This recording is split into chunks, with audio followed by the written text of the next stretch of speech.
If they respect you, respect them.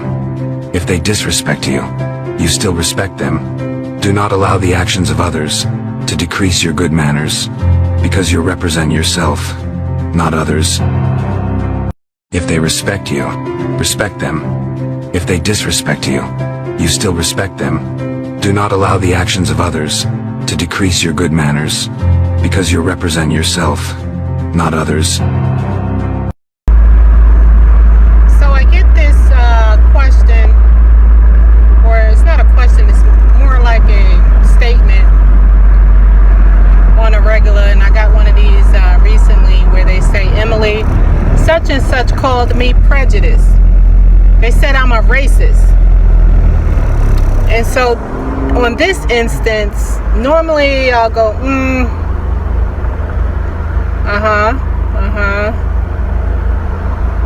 I see. But on this instance, I was like, I went a little deep into it, and I said, I forgot all I said, but I mentioned that we all have something in our subconscious that'll come out every now and then. We were all raised different, and sometimes the way we were raised, it'll come out, you know. And whether you're prejudiced or not, that shouldn't matter. It's the way you treat people, you know. And if you treat people with dignity and respect,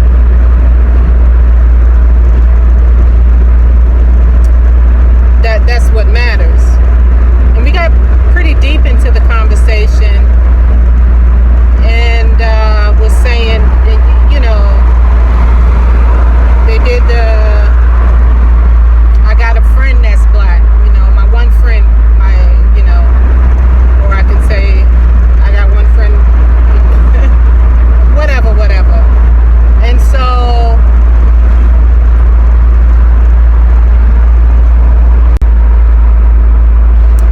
I know what I was going to say is that we got into the conversation, and she was like, it's good when people can have decent conversations about this. Yeah, and I said, yeah, you shouldn't feel guilty about what your parents, your grandparents, your great-grandparents did, you know, back in the day. And like, I know and I just gave some examples, you know, because I went to school upstate New York, and I know some things. For example, if you were white and you were caught talking to somebody, if you was a certain color and you was caught talking to somebody that you wasn't supposed to talk to, that your family members or your friends didn't want you to talk to, you could get your neck sliced from ear to ear. And you know, that's just from somebody that look like you, walk like you, talk like you, act like you, think like you, believe like you, because you are conversating and engaging with those that do not look like you, walk like you, talk like you, act like you, think like you, right?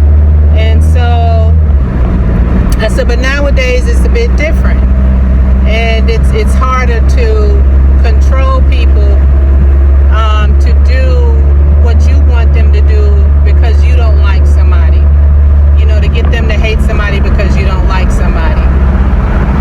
And then also, you know, it's like some people in family structures can come, what did she say, that they can come out of it, you know, that it's easier for some people to come out of that stronghold of racism, prejudice, and hate, and jealousy, and envy, and stuff like that. But some people just can't come out of it that easy.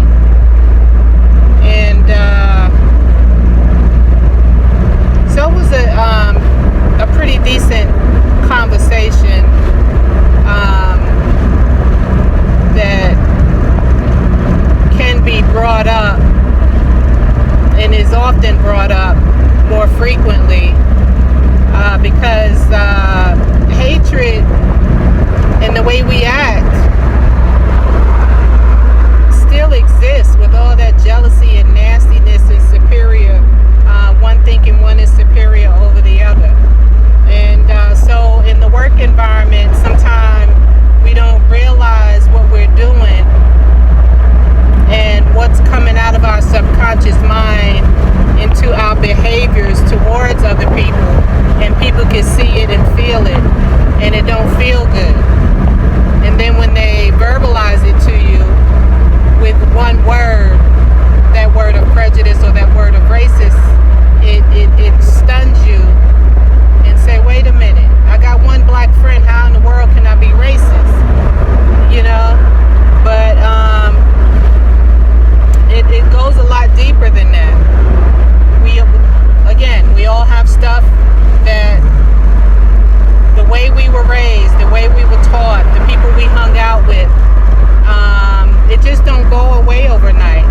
Everything, just like trying to lose weight or trying to change your mind to eat differently, it takes time.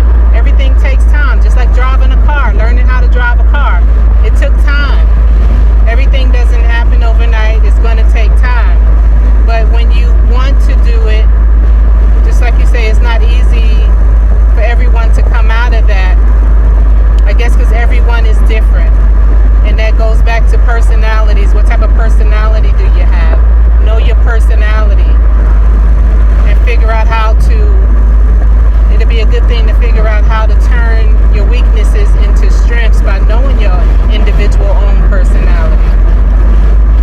And that's all, pretty much all I wanted to say. I just wanted to bring that topic up. So being on this topic, I also wanted to cover, I guess you would call it the flip side of it, is when people want to be left alone. You have certain organizations and certain people, groups of people, they just want to be left alone. They want to take care of their own people. They want the best for their own people because of the way this world has been with all this hatred and envy and evil. You know, so keep in mind, everybody is not going to come out of it like that, because the hatred is real. It's still going on. People are still dying. People are getting killed senselessly, like, you know, without any using de-escalation tactics, or without using common sense, or with the lying and the people scared of the truth, and people want you to keep silent, and just all this mess. So to get offended when somebody just want to be left alone, you know, try not to take that to heart. You know, they're protecting themselves. They've seen a lot. They've been through a lot. You know, on either, you know, any side of the coin. You got to leave people alone. Let them be.